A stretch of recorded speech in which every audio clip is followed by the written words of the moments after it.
নমস্কার বন্ধুরা, দু বাংলা রান্নাঘরের একটি নতুন রেসিপিতে তোমাদের সবাইকে ওয়েলকাম। আর আজকে আমি নিয়ে এসেছি খুব সহজ পদ্ধতিতে খুব সহজ সাধারণ সিম্পল টুটি ফুটি কেক। কেকটা আমরা সবাই বানাই, কিন্তু সবসময় যে খুব একটা পারফেক্ট হয় তা নয়, তাই তো? কিন্তু আজকে আমি তোমাদের সঙ্গে যে পদ্ধতিতে কেকের রেসিপি শেয়ার করব আর যে সমস্ত ট্রিক্স আর টিপস তোমাদের সঙ্গে শেয়ার করব, সেগুলো অবলম্বন করলে কেক তোমাদের পারফেক্ট হবেই হবে।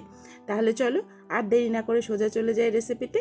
তবে রেসিপিতে যাওয়ার আগে বেল আইকন ক্লিক করে সাবস্ক্রাইব করে নাও চ্যানেলটা, আর দেখতে থাকো পুরো ভিডিওটা। কেক বানানোর জন্য এখানে একটা মিক্সিং বোলে নিয়ে নিয়েছি 3টে ডিম।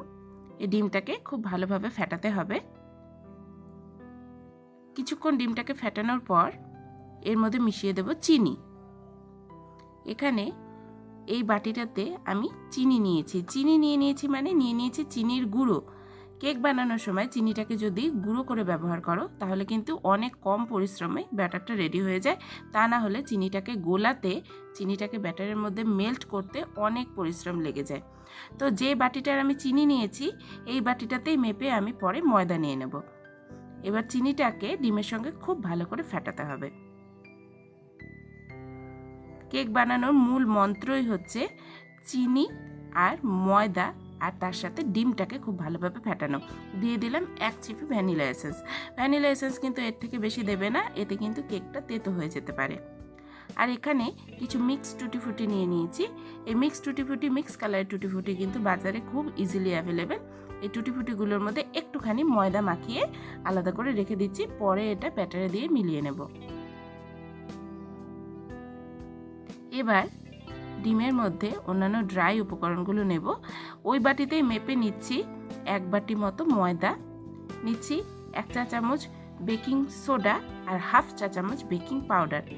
এবার এই ড্রাই উপকরণগুলোকে খুব ভালোভাবে মিলিয়ে নিতে হবে এবং বারবার চেলে নিতে হবে। অনেকের হয় কেক ফোলে, আবার কিছুক্ষণ পরে সেটা কিন্তু আবার চুপসে যায়, বা কোনো জায়গা থেকে ফোলে কোনো জায়গা থেকে ফোলে না। তার কারণটা হচ্ছে কেকের ড্রাই উপকরণগুলোকে খুব ভালোভাবে মেশানো হয় না। আর কেকের ড্রাই উপকরণগুলোর মধ্যে যদি কোনো লাম্প থেকে যায়, কোনো দলা, ধরো ময়দার মধ্যে বা বেকিং পাউডার বেকিং সোডার মধ্যে যদি কোনো দলা থেকে যায়, তাহলে কিন্তু কেক কখনোই ভালো হবে না। তো এই জিনিসটাকে খুব ভালোভাবে মাথায় রাখতে হবে। দরকার হলে 2-3বার যদি চালা যায় তাহলে কিন্তু খুব ভালো হয়, কিন্তু আমি সময়ের অভাবে একবারই চেলেছি। এখানে নিয়ে নিচ্ছি 3-4 চা চামচ মতো সাদা তেল। খুব ভালোভাবে মিশিয়ে নেব। যদি কেউ ইচ্ছে করে তাহলে মেল্টেড বাটারও নিতে পারে, তবে সাদা তেল দিয়েও কিন্তু পারফেক্ট কেক হয়। আবারও খুব ভালোভাবে মেশাবো আর দিয়ে দিচ্ছি একটুখানি রুম টেম্পারেচার দুধ। তবে হ্যাঁ, কেক বানানোর আগে একটা জিনিস মাথায় রাখতে হবে, সব উপকরণ কিন্তু রুম টেম্পারেচার হতে হবে, মানে আগে থেকে একটু ফ্রিজ থেকে বের করে রাখলে ভালো হয়। আবারও খুব ভালোভাবে মেশাবো। মানে মেশানোটাই হচ্ছে কেক, একটা পারফেক্ট কেক তৈরির মূল মন্ত্র। এবার এর মধ্যে দিয়ে দেব আগে থেকে ময়দা মাখিয়ে রাখা টুটি ফুটিগুলো আর ব্যাটারের মধ্যে দিয়ে খুব ভালোভাবে নাড়িয়ে নেব। ব্যাস, ব্যাটার রেডি। এবার কেক টিনটাকে রেডি করে নিই। এরকম স্টিলের বাটি নিশ্চয়ই প্রত্যেকের বাড়িতেই রয়েছে, আর যদি না থাকে তাহলে ওই সাধারণ অ্যালুমিনিয়ামের বাটি, যেগুলো সাধারণত আমরা চা করার জন্য ব্যবহার করি, সেগুলো ব্যবহার করতে পারো। এই বাটিটাকে খুব ভালোভাবে একটু তেল মাখিয়ে নিচ্ছি। অনেকে তেলের ওপর দিয়ে ময়দা মাখিয়ে নেয়, সেরকম করার কোনো প্রয়োজন নেই। তাতে কিন্তু কেকের সাইডটা ময়দাটা পুড়ে যাওয়ার একটা সম্ভাবনা থাকে। এইভাবে সাধারণভাবে তেল মাখিয়ে নিয়ে করে দেখবে, কোনো অসুবিধা নেই। সাধারণ একটা কাগজ, বাড়িতে থাকা একটা কাগজ একটু নিচে দিয়ে দিলাম। যেহেতু এটা স্টিলের বাটি, খুব তাড়াতাড়ি হিট হয়ে যায়, তাই নিচে একটা কাগজ দিলাম, না হলে কিন্তু কাগজ দেওয়ারও কোনো প্রয়োজন ছিল না। এবার এর উপরে ঢেলে দেবো ব্যাটারটা ঢালার পর বাটিটাকে একটু এইভাবে ড্যাব করে নিয়ে এর ভেতরে সমস্ত এয়ার বাবল কিন্তু বের করে দিতে হবে। এই কাজটা একটু বেশি সময় ধরে করতে হবে। এবার আজকে আমরা কেক বানাবো এই ওভেনে, মানে এই প্রেসার কুকারে। এই প্রেসার কুকারটাকে 2-3 মিনিট একটু হাই ফ্লেমে হিট করে নিয়েছি, আর এর সিটিটা কিন্তু খুলে দিয়েছি। এবারে এটাকে টাইট করে বন্ধ করে রেখে দেবো 5 মিনিটের জন্য। হাই ফ্লেম দেবো, তারপরে কিন্তু ফ্লেমটা আবার বন্ধ করে দেবো। এবার 5 মিনিট পরে ফ্লেমটাকে আবার লো করে দিলাম। এবার দেখো কেকটার কি অবস্থা।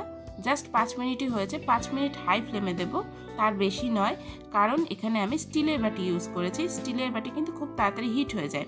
এবার এর উপর দিয়ে ছড়িয়ে দিলাম একটুখানি টুটি ফুটি, খুব বেশি দেবো না, আমার মেয়ে আবার টুটি ফুটি খেতে খুব একটা ভালোবাসে না। তবে আমার কাছে যেহেতু এই মুহূর্তে কোনো ড্রাই ফ্রুট নেই, তাই টুটি ফুটি দিয়েই কাজ চালাতে হবে। টুটি ফুটিও কিন্তু খেতে ভালোই লাগে। 15 মিনিট স্লো ফ্লেমে থাকার পর, মানে একদম লো আছে 15 মিনিট থাকার পর এটা কাঠি ঢুকিয়ে দেখে নিচ্ছি। দেখো এখনও কিন্তু হয়নি, একটু স্টিকি স্টিকি ভাব আছে, মানে ভেতরটা কিন্তু এখন একটু কাঁচা রয়েছে। আর জাস্ট 5 মিনিট লো ফ্লেমে রেখে দেবো, তারপরে গ্যাসটাকে অফ করে দেবো। একটু স্টিকিনেস আছে, মানে ভেতরটা একটু কাঁচা আছে। জাস্ট 5 মিনিট লো ফ্লেমে রাখার পরে গ্যাসটাকে অফ করে দেব। এবার দেখো গ্যাস অফ করে ফিরে এসেছি। দেখো ভেতরটার কি অবস্থা, এই দেখো খুব সুন্দর কেক হয়েছে। দেখেছো কালারটা কত সুন্দর হয়েছে, এর মধ্যে কিন্তু কোনো কালার ইউজ করিনি, তোমরা দেখতেই পেয়েছো। এবার এটাকে একটুখানি ঠান্ডা হতে দেবো, কারণ গরম অবস্থায় ডিমোল্ড করতে গেলে কিন্তু কেকটা ভেঙে যাবে। এটা একটু ঠান্ডা হোক, তারপর ফিরে আসছি। কেক মোটামুটি ঠান্ডা হয়ে গেছে, এবার এটাকে ডিমোল্ড করে নিচ্ছি। আসলে আমার মেয়ে কেক খেতে চেয়েছিল, তো বাড়িতে সেরকম কিছু উপকরণ ছিল না, তো আমি ভাবলাম চল যা আছে তাই দিয়ে আজকে তোকে কেক বানিয়ে দেবো। তারপরে ভাবলাম যে আসন্ন ক্রিসমাস উপলক্ষে আমাদের বন্ধুদের জন্য একটা ভিডিও তৈরি করে নেওয়া যাক। ব্যাস দেখো কি সুন্দর কেকটা হয়েছে। এ দেখো নিচের টুটি ফুটিগুলো একটাও কিন্তু পড়েনি, কালারগুলো বুঝতে পারছো? দেখো কত সফট, সবুজ হলুদ লাল কালারের টুটি ফুটি পরিষ্কার বোঝা যাচ্ছে। ব্যাস কেক আমাদের রেডি। দেখো কত সফট, কাটার সময় নিশ্চয়ই তোমরা বুঝতে পারছো। এভাবে তোমরা বাড়িতে থাকা উপকরণ দিয়ে খুব সহজে বানিয়ে ফেলতে পারো ক্রিসমাস উপলক্ষে টুটি ফুটি সফট ফ্রুট কেক। আর তাহলে চলো আজকে এই পর্যন্তই, আবার হাজির হব অন্য কোনো রেসিপি নিয়ে। তবে তার আগে অবশ্যই ভিডিওটা দেখার পর একটা লাইক করে দিও, আর এখনও যারা সাবস্ক্রাইব করোনি তারা কিন্তু সাবস্ক্রাইব করতে ভুলো না। আজকে এই পর্যন্তই, আবার হাজির হব অন্য কোনো রেসিপি নিয়ে।